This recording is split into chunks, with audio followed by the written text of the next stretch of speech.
اے جانی جلدی کر، تمہارے بھائی باہر بلا رہے ہیں، کہہ رہے تھے 10 منٹ تک نکلنا ہے۔ ہانی کمرے میں داخل ہوتے ہوئے بولی۔ ثنایا آئینے کے سامنے کھڑی نقاب کی پنیں سیٹ کر رہی تھی۔ اچھا بس 2 منٹ، ثنایا آخری پن لگاتے ہوئے بولی۔ سائرہ بھابی جو ثنایا کے ساتھ ہی کمرے میں موجود تھیں، ہانیہ کو دیکھ کر مسکرانے لگیں۔ کیا ہوا بھابی، آپ ایسے ہنس کیوں رہی تھیں؟ ہانیہ آنکھوں کو چھوٹا کر کر ان کو دیکھنے لگی۔ ارے کچھ نہیں، سوچ رہی تھی بابا کو بولوں ارحان کے ساتھ ساتھ افنان کی بھی شادی کر دیں اب، وہ شرارت سے بولی۔ اللہ اللہ بھابی، ابھی عمر ہی کیا ہے میری، کچھ دن تو سکون سے جینے دیں، اور ویسے بھی ثنایا اور میں اور یالے اکٹھے ہی شادی کریں گے۔ ہانیہ نے جیسے فیصلہ سنایا تھا۔ کیوں بھائی، ساتھ کیوں، تم دونوں کی پہلے ہوگی، سمجھی؟ ثنایا پلٹ کر اپنا پرس اٹھا کر اس میں موبائل اور چارجر رکھتے ہوئے بولی۔ دفعہ ہو تم تو ہو ہی دشمن، ہانی نے منہ بگاڑ کر کہا تو سائرہ ہنس پڑی۔ اچھا چلو اب دونوں باہر آ جاؤ، میں جا رہی ہوں، افنان انتظار کر رہا ہے، بھابی کہتی ہوئی باہر چلی گئی۔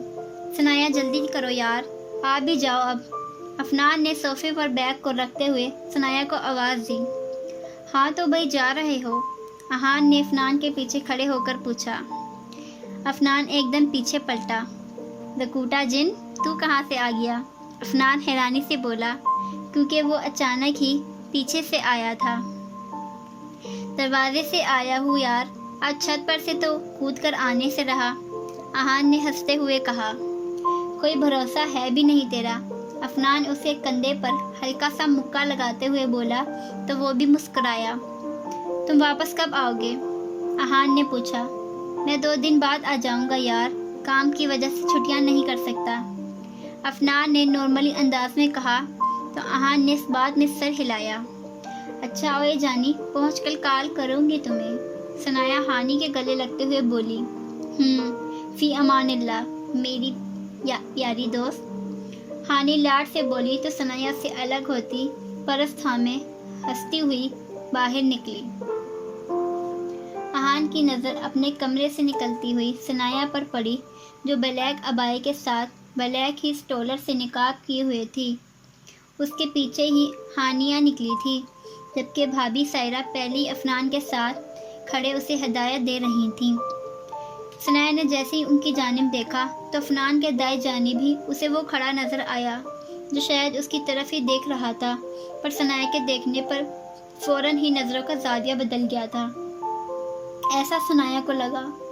ثنایا نے اسے دیکھا تھا جو آج پہلے سے تھوڑا مختلف بلیک پینٹ اور لائٹ گرے سی شرٹ پہنے ہوئے تھا۔ ثنایا سر جھٹکتی افنان کے برابر اور اس کے سامنے آ کھڑی ہوئی، کالی بڑی آنکھیں ایک بار پھر ثنایا کی چھوٹی ڈارک براؤن آنکھوں سے ٹکرائی تھیں۔ چلیں بھائی، ثنایا فوراً افنان کی طرف دیکھتے ہوئے بولی۔ بس سے جا رہے ہو تم لوگ؟ ارحان ایک نظر نقاب کے حالے پہ لپیٹے ثنایا کے چہرے کو دیکھتا ہوا افنان سے بولا۔ ہاں بس پر ہی جائیں گے، 1-1.5 گھنٹے کا سفر ہے سارا، افنان نے کندھے اچکاتے ہوئے کہا۔ تو بس اسٹاپ تک رکشے پر جاؤ گے؟ اس بار مکمل افنان کی جانب دیکھتے ہوئے بولا۔ وہ نہیں جانتا تھا پر کیوں وہ ثنایا سے نظریں چرا رہا تھا، اسے ایسا لگ رہا تھا جتنی بار وہ ثنایا کی جانب دیکھے گا اتنا ہی وہ اپنے دل پر اختیار کھوتا جائے گا۔ ہاں، افنان نے جواب دیا۔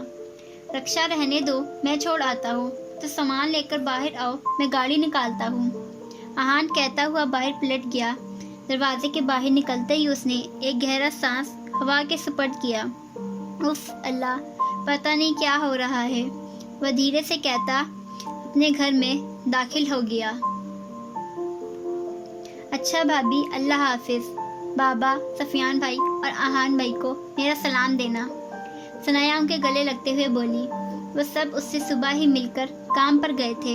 اللہ حافظ، بھابی کے کہنے پر اس بات نے سر ہلایا۔ ویسے یہ زین کہاں گیا؟ ثنان نے افنان سے پوچھا۔ چلو اے جانی، ثنایا نے ہانیہ سے کہا، جس کی آنکھیں تھوڑی نم ہو چکی تھیں۔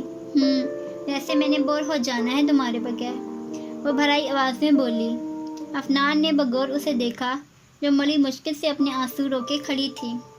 وہ ایسی ہی تھی، چھوٹی چھوٹی باتوں پر رونے والی، پر اب یہاں بات تو اس کی جان سے عزیز دوست سے 1.5-2 ماہ دور رہنے کی تھی۔ وہ کیسے نہ روتی؟ ارے یار، ہم روز بات کریں گے نا، ثنایا پیار سے بولی۔ وہ کسی جنگ پر یا رخصت ہو کر نہیں جا رہے جو تم نے رونا شروع کر دیا ہے۔ آخر کار افنان بول ہی پڑا۔ آپ کو کیا ہے، میں ہنسوں یا روؤں؟ حنایا نے اسے گھور کر بولی۔ آ جاؤ یار ثانی، ورنہ اس نے یہی رو کے رکھنا ہے ہمیں۔ افنان اسے اگنور کرتا ثنایا سے بولا۔ جی بھائی، ثنایا مسکراہٹ دباتی بولی، جبکہ ہانیہ نے دانت پیس کر افنان کو گھورا تھا اور افنان اس کو خود کو گھورتا پا کر اپنی مسکراہٹ روکتا باہر پلٹ گیا۔ ثنایا انہیں بائے کہتی باہر نکل گئی۔ وہ جیسے ہی گھر کے باہر پہنچے، احان اپنی بلیک رنگ کی کار کے پاس ہی کھڑا زین سے بات کر رہا تھا۔ وہ دونوں فوراً ان کے پاس گئے۔ افنان کار کی ڈکی کھول کر بیگ اس میں رکھنے لگا۔ اے ثانی، میری پیاری بہنا اور میرے ہونے والی بیوی کی پیاری سی دوست، زین لاڈ سے کہتا اس کے پاس آیا۔ ثنایا اسے آنکھیں دکھانے لگی۔ یار، اس کو سوری کر دینا میری طرف سے، میں مذاق کر رہا تھا بس۔ زین ثنایا کا ہاتھ پکڑ کر معصوم سی شکل بنا کر بولا۔ اچھا ٹھیک ہے، ثنایا نے احسان کرنے والے انداز میں کہا۔ احان ان دونوں کے پاس کھڑا ان کی باتیں سن رہا تھا۔ اور ہاں، ایک اور بات بھی ہے، زین نے کہا۔ اتنا تو وہ سمجھ ہی گیا تھا کہ زین نے ضرور کچھ فضول حرکت کی ہوگی یالے کے سامنے، اس لیے تو وہ سوری کہلوا رہا تھا۔ کون سی بات؟ ثنایا نے اسے دیکھتے ہوئے پوچھا۔ وہ یہ کہ اگلے ہفتے میں لاہور جا رہا ہوں کام پر، اچھی جاب ہے اور اچھی سیلری بھی۔ زین خوشی سے بولا۔ ماشاء اللہ، مبارک ہو، بابا کو بتایا؟ ثنایا خوش ہوتے ہوئے بولی۔ نہیں، تمہیں بتا رہا ہوں پہلے، بابا شام کو آئیں گے نا تو ان کو تب بتاؤں گا، بیکوز مجھے خود تھوڑی دیر پہلے پتہ چلا کہ مجھے کام مل گیا ہے، زین نے بتایا۔ تو ثنایا نے سر ہلایا۔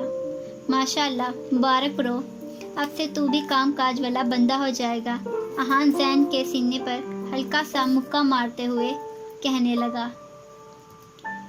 شکراً شدید، زین نے داد وصول کرنے والے انداز میں کہا۔ تب تک افنان نے بھی آ کر اسے مبارکباد دی تھی اور کام کے بارے میں پوچھنے لگا۔ سب کو سلام دینا ہماری طرف سے۔ آخر کار وہ ثنایا سے مخاطب ہو ہی گیا تھا۔ ثنایا نے اس کی جانب دیکھا تھا جو اسے ہی دیکھ رہا تھا۔ جی، وہ محض اتنا ہی بول پائی اور نظریں جھکا گئی۔ چلو اندر بیٹھ جاؤ اب، احان کار کا دروازہ کھول کر اس سے بولا۔ ثنایا نے حیرانگی سے اپنی جھکی نظریں اٹھا کر اسے دیکھا تھا جو اس کے لیے کار کا دروازہ کھولے کھڑا تھا۔ وہ سڑک کے پاس کھڑے تھے، اس لیے احان کو اچھا نہیں لگ رہا تھا اس کا یوں باہر کھڑے رہنا۔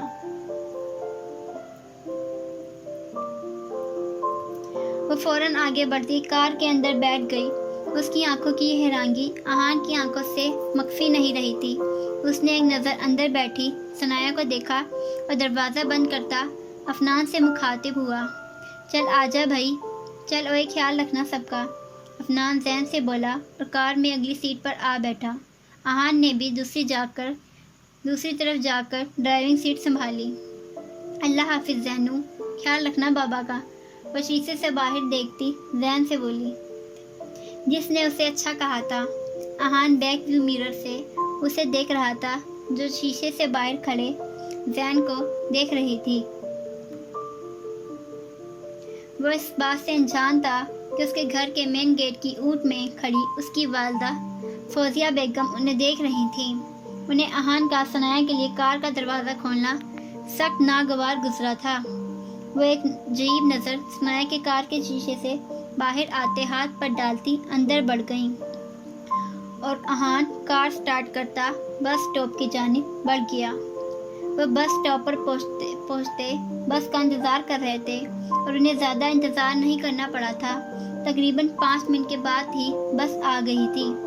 ہر طرف شور شرابہ اور لوگوں کا ہجوم تھا جس سے ثنایا کو کوفت ہونے لگی تھی۔